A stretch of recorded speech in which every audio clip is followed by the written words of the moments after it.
Welcome to Influential Entrepreneurs, bringing you interviews with elite business leaders and experts, sharing tips and strategies for elevating your business to the next level. Here's your host, Mike Saunders.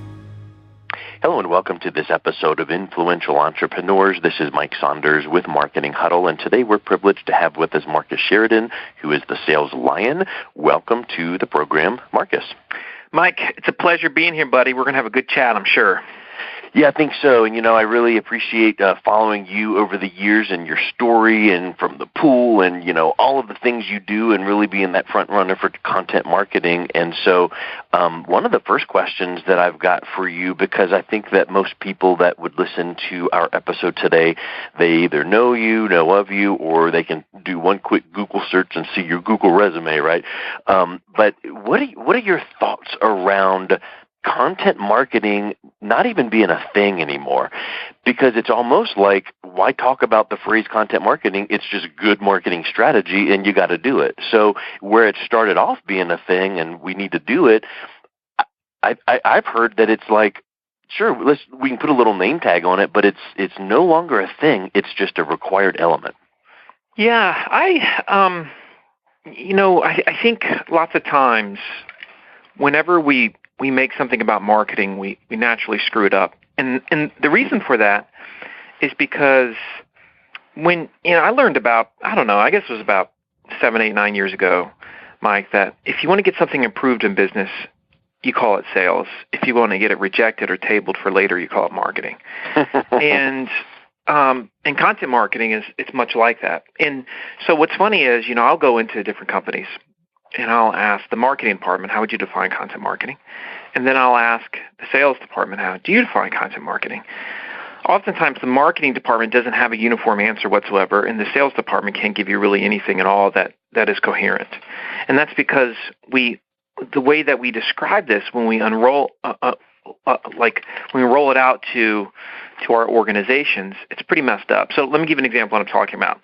The majority of our clients have, if they were to define content marketing, because this is how we teach it and this is what I found permeates and departments and gets buy-in across the board, sounds something like this.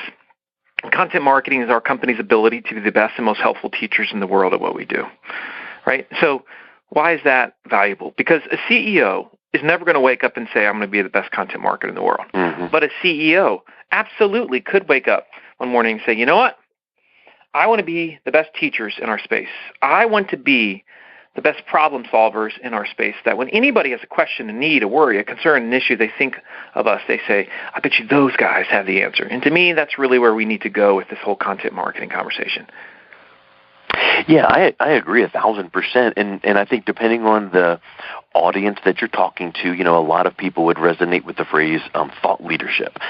So if you want to think of it like thought leadership and then, or maybe repurposing thought leadership, right? Or multi-purposing thought leadership, because if you can take that piece of content, whatever it needs to be, and there's a gajillion types of content that you can create, well, then what do you do with it? And I think that's then when you lay that foundation and you say, here's why content marketing, here's how, and now let's roll up our sleeves and go, all right, Mr. CEO, Mr. VP, what can you talk about to educate and be that educator and advocate for your target audience?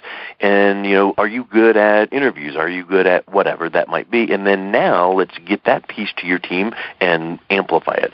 Is that kind of a scant 30,000-foot view of one of the elements that you will work with as well?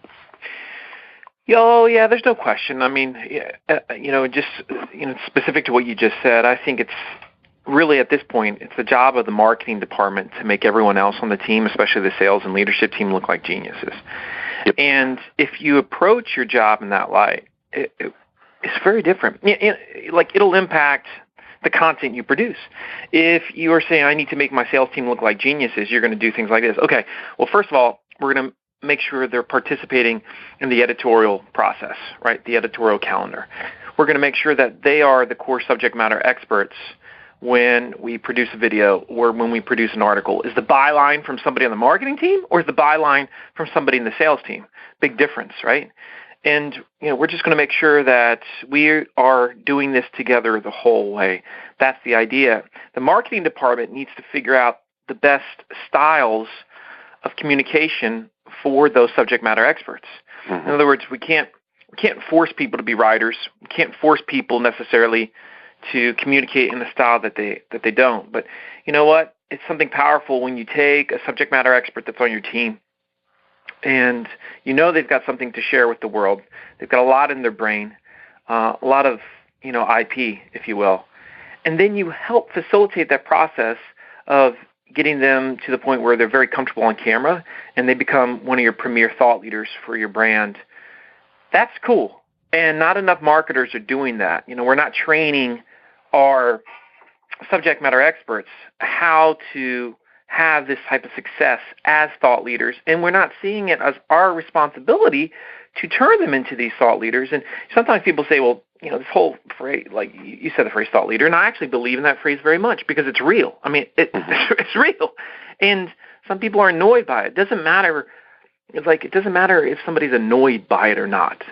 What matters is that there's thousands of marketplaces. Every marketplace has its share of influencers. As Gladwell would say, it's mavens. But it's got a name, right? There's a name there. There's a thought leader, there's an influencer, there's a maven, and it's our job within the marketing realm to help those influencers develop within our particular organizations and companies. And, thought leader connotates that word leader, like I'm out in front, I'm leading, and it makes me think of, and I know you would agree with this in marketing, first to market or things like that. Well, it doesn't necessarily mean I invented this widget and we're the first on the market. Sometimes it's I owned that position in the mindset of my target audience about this thing, this element of thought leadership, this series of content, whatever we want to call it. And many times our target audience, they know about some things, but when you can hone it in and really focus on this thing, this series, these 3-step process, whatever you want to call it in your organization, and you become that thought leader, now that target audience is like, they're the ones that I remember about this thing. And then, they might not buy tomorrow morning, but in 6 months, as they've seen it out there, you're the one that they remember that brought it to their attention. So I think that's a huge piece of content marketing and getting that distributed out there, right? Well, I really like where you're going with that, in that, a lot of companies think that innovation has to do with widgets, and most innovation today is widget-free. It's the innovation is found in the process, right? Mm-hmm. We're either making it faster and easier for somebody to do or learn something that they would like to learn or buy, right? So, simple example of what you just said. With my swimming pool company, when we embrace that philosophy of they ask, you answer, and of course I talk a ton about this in the book, but one of the main questions people used to ask me all the time was, okay, Marcus, how much does a fiberglass pool cost? And when we started They Ask You Answer on our site, or what people would know as content marketing on our site in 2009, there wasn't a single pool company in the world that had addressed the question of how much does an in-ground pool or how much does a fiberglass pool cost on their website, for various reasons. The same reason why anybody that's listening to this hasn't addressed it on their website. I don't want to scare them away, or I don't want to commoditize that which I'm selling, or every job is different and we have very customized solutions, whatever. And so we produce a piece of content on it, and we just really discussed heavily, okay, what are the factors that are going to dictate the cost of a fiberglass pool? What drives it up? What drives it down? What different packages look like? Why are some pool companies so expensive? Why are some so cheap? So we really educated the marketplace in what essentially was, a couple thousand words. And because of advanced analytics, I can tell you without equivocation that one single article since the day was written has generated over $3.5 million in revenue that we wouldn't have had we not produced that piece of content. So literally $3.5 million in sales started by them coming to the website on that particular article. Mm-hmm. And we never invented anything at River Pools. But the one thing that we did is we were willing to address questions that all these other pool guys weren't willing to talk about because they were still living in 1995. And that actually becomes an element of competitive advantage, right? Because you're separating yourself. Absolutely. And what's funny about that if you just go beyond traffic, lead sales, SEO, stuff like that. So many people called me, Mike, and said, I just want to thank you because finally somebody is willing to speak to me as the consumer here. Because people don't practice buying pools. It's not something we're taught in high school. In the majority of stuff that's out there, people don't practice buying. It's not something that we're extremely familiar with. But unfortunately, people selling this stuff, because of the curse of knowledge, because they've been around it for so long, they forget what it's like to be a buyer with questions, worries, concerns, issues, and so therefore they don't educate nearly as well as they could. When we're talking about content, and we could probably have like 9 bullet points of you can do a video, you could do a blog post. How important is diversity of content? So you may find a CEO or a thought leader that goes, I'm most comfortable doing whatever. And that's fine for a while, right? But shouldn't there be some variety or not? Well, so it depends on. So when you say the word diversity, I think there's 2 ways somebody could take that: diversity of platform, where we distribute the content, and diversity of the medium, right? So, am I doing audio like we're doing right now? Am I doing textual? Am I doing visual through the power of video, or is it some morphology of either of those? I can tell you this. What matters is that we meet the demands of the marketplace. You know, one of the stats that I think is most interesting in this day and age, and I know you've heard it, Mike, but if anybody isn't thinking about this as a business, they should be. They say by the year this is one of the Cisco studies, they say by the year 2019, 80% of the content we consume online as consumers is going to be video-based content. And so if that's the case, good grief, what does it mean? And to me, what it means is that whether we like it or not, we're all media companies. And because we're all media companies, we have to say to ourselves, okay, if we don't show it, whatever it is, it doesn't exist. So like a perfect example of what I mean by this, Mike, is I like to do an activity when I go and like teach these workshops with companies. We'll do the things we claim activity, right? So every company claims things about themselves. We offer the best this. We have the best that. It's our people that make us different. Like all these things we claim, right? And so it's a twofold activity. So you after you brainstorm all the claims that you make as an organization, next thing you do is you say, okay, how many of our competitors also make these claims? What's surprising is usually it's at least 80%. In other words, you find that your claims are not unusual. Most people in your industry are making the same claims. And so then the next part becomes the very simple question of these claims that we make, how many have we proven by showing them? Not by telling, by showing them. And when you get to that, then all of a sudden you realize, wow, we're just making noise like everybody else. Because if everybody in the industry is saying the same thing, it's just noise until somebody actually is willing to show it. And so I do think we need to be very focused on the visual representation, the video representation of that thing that we do. And one other point about this, Mike, you kind of alluded to it. You know, sometimes people say, well, I'm just not good on video, or I don't do video myself to learn about things, so why would we consider it? And there's a couple points to that. Another lesson I learned a long time ago. We should never allow personal opinions to screw up smart business. And we do it all the time, right? Because there's probably still people out there going, I don't know about that blogging thing. Well, sorry, the market has embraced it. Or, like, to your point, video, I'm just not good at. Well, maybe get good at it, right? Or something, figure it out. Get someone on your team that's super good at video to interview you on video. Somehow, some way, if that's where the trend's going, do like Wayne Gretzky said, skate to where the puck is headed. Yeah, well, that's a really good point. Look, how many people in 1995 said the internet is going to be a fad? And 95 was really when it started to happen, right? Yeah. And so it's going to be a fad. I don't need a website. And for 10 years, people resisted having a website. But you don't hear companies anymore. I mean, it's 0.01% maybe that say, I don't need a website. And everybody else has accepted that. It wasn't accepted before, Mike. And so the same holds true for video today. We are now, this is 2017 for video is what 1995 was for websites.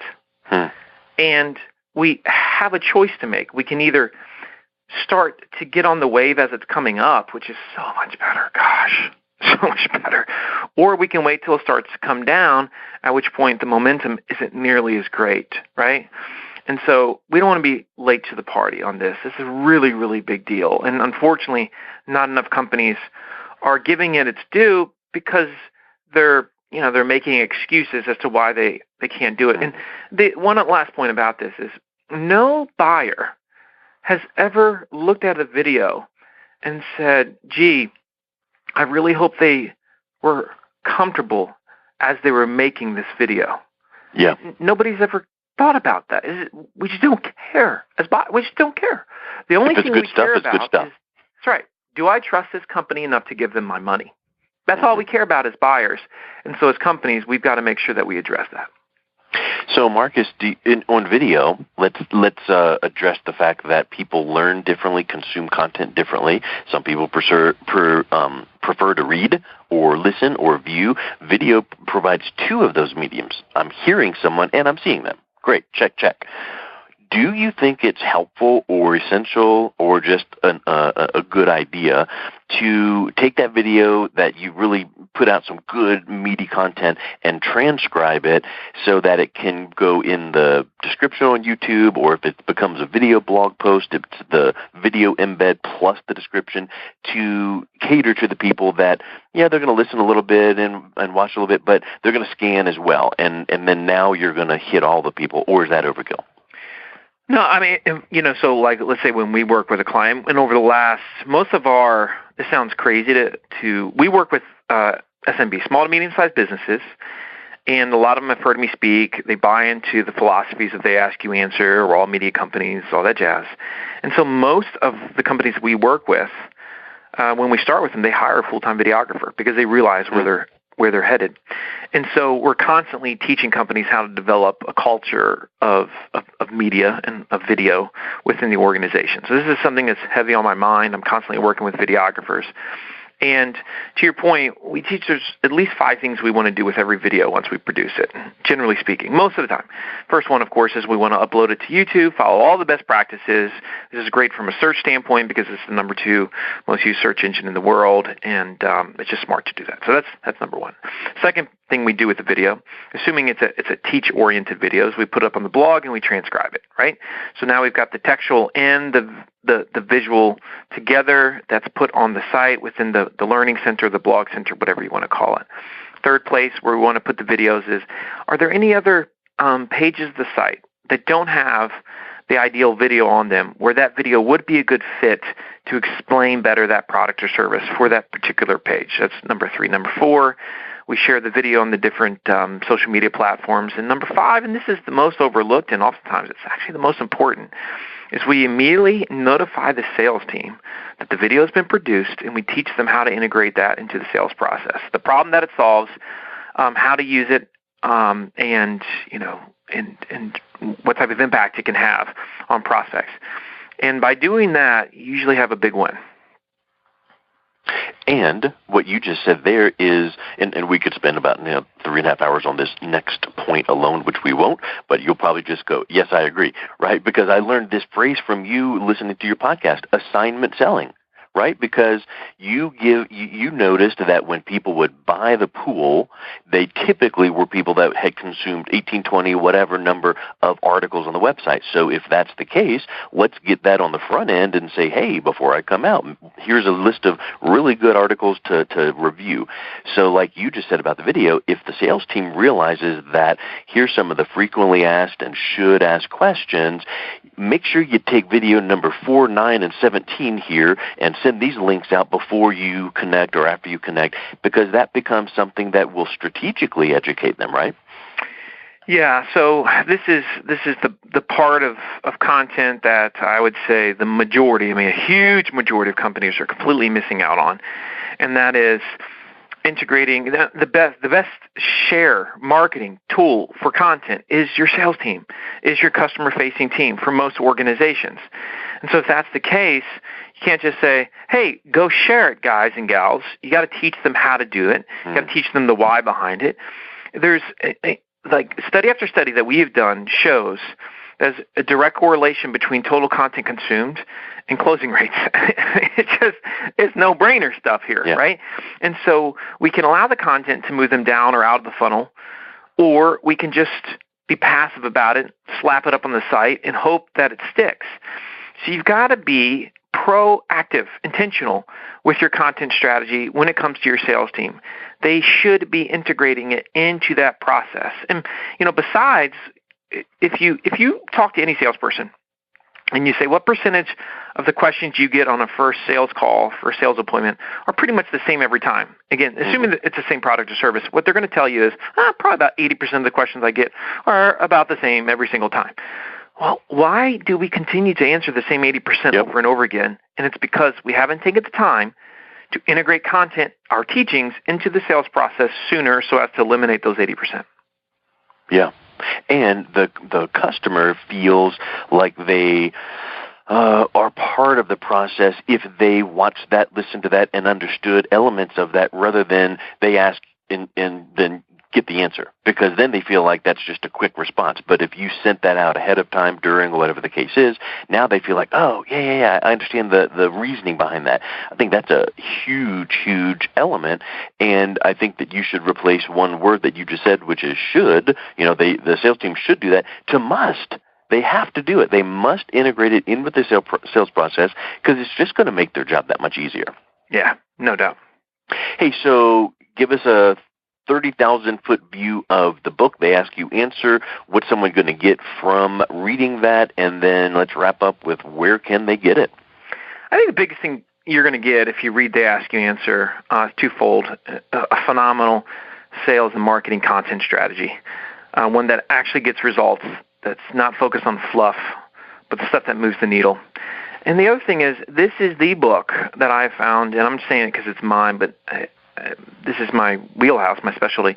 This is the book that if you want to get your sales team, if you want to get leadership bought in to the principles of digital that we've been talking about, and you haven't had success to this point, this book will do it. It's written for them. It's not written for marketers, even though marketers love it.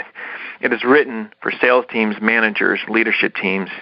And so check it out. It's on Amazon, Barnes & Noble, all those places. You can get it there. And if anybody wants to contact me, they're more than welcome to email me as well, Mike. It's Marcus at thesaleslion.com, thesaleslion.com. I'm at thesaleslion on the Twitters. And so it's really been great chatting, buddy. Yeah, man, I loved our interview because we just talked. Right, we just talk shop, and I love your whole approach to everything. I've followed you for years and years, so thank you so much for taking time out of your day. It's been really a treat. You've been listening to Influential Entrepreneurs with Mike Saunders. To learn more about the resources mentioned on today's show or listen to past episodes, visit www.influentialentrepreneursradio.com.